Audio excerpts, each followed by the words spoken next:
For about a decade or so, Africa was said to be rising. But as it turns out, not much success was achieved in job creation and poverty eradication during the period. These twin problems still stare Africa in the eye. Today we try to see how Africa can create jobs using what it has. And so we have Ambassador Daniel Ole Njule, High Commissioner of Tanzania to Nigeria, to discuss this issue. Ambassador Njule served as the overall head of the Arusha region between 1995 and 2003 and is the longest-serving regional commissioner for this northern region since Tanzania acquired independence on December 9, 1961.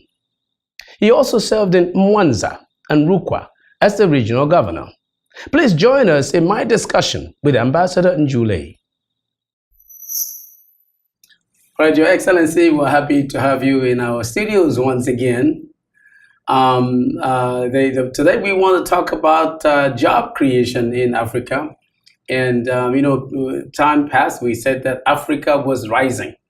There were all these stories in the Economist magazine and many other top platforms, newspapers especially, journals, from across the world, saying that Africa was rising, and Africans believed that Africa was rising. And that meant to me and some people that jobs were being created, that poverty was ending. But it seems to me that when you go look at the data, that the poverty level seems to be close to what it was even 10 years ago. You were regional commissioner, probably the longest serving in Tanzania before you became ambassador and going around the world now here in Nigeria. So you have a thing or two, I'm pretty sure, to say about how to create jobs in Africa. So, Your Excellency, you're here to solve the problem of job creation in Africa. So tell us, how do we go about creating jobs in Africa today? Thank you, Magnus, for this second time being here. Well, that's a very interesting question. Yes, as we all know, unemployment is quite on the high side in many countries in the world, and especially in Africa. Firstly, we have to know that African economies are still, to a large extent, agrarian economies. So what we need to do in Tanzania and in other countries in Africa, in order to create jobs, is to expand, to formalize as much as possible the informal sector, to put the informal sector into the mainstream of the economy. Yes. That is very, very important. But other than that, I always have this feeling that in terms of job creation, we should not simply look at the government. Okay.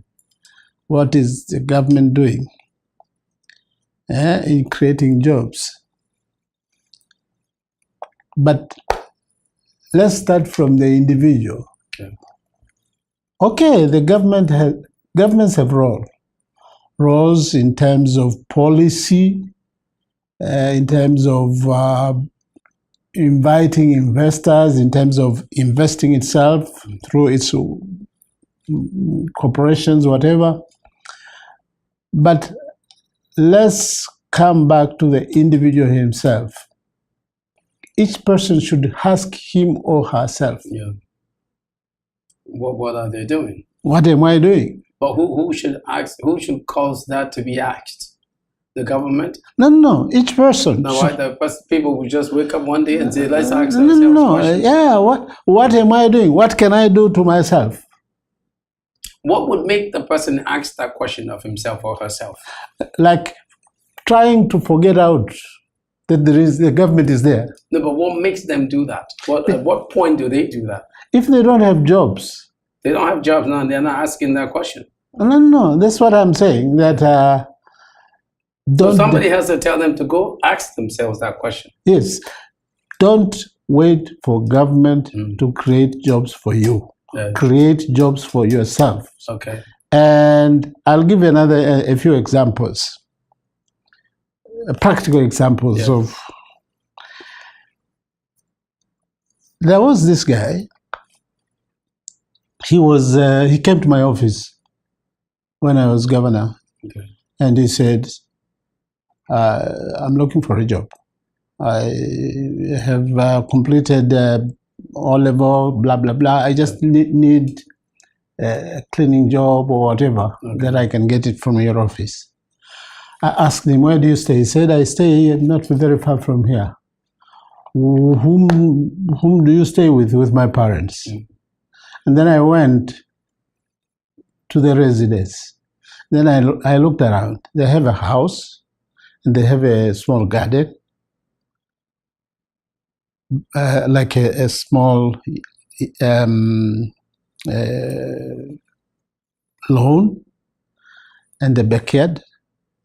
And then I said, "Why are you looking for jobs? While there are jobs here? I'll buy you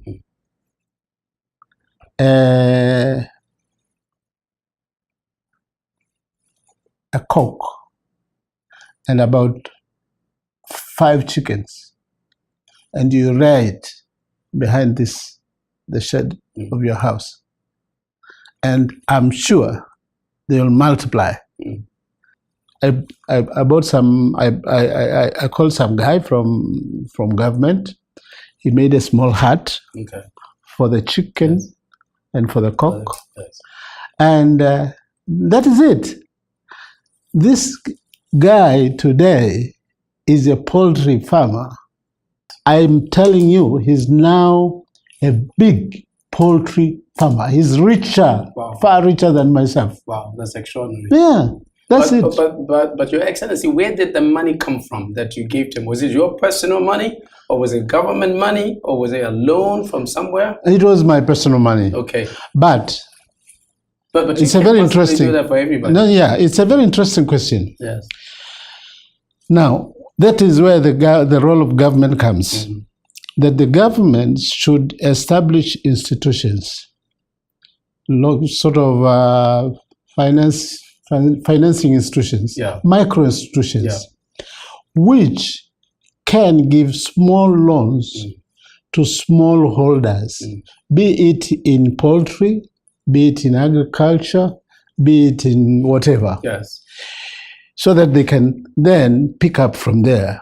So that is the role of the government, to create micro financial institutions to support this and to try to educate these young people that there is room, there is another window, not necessarily government employment.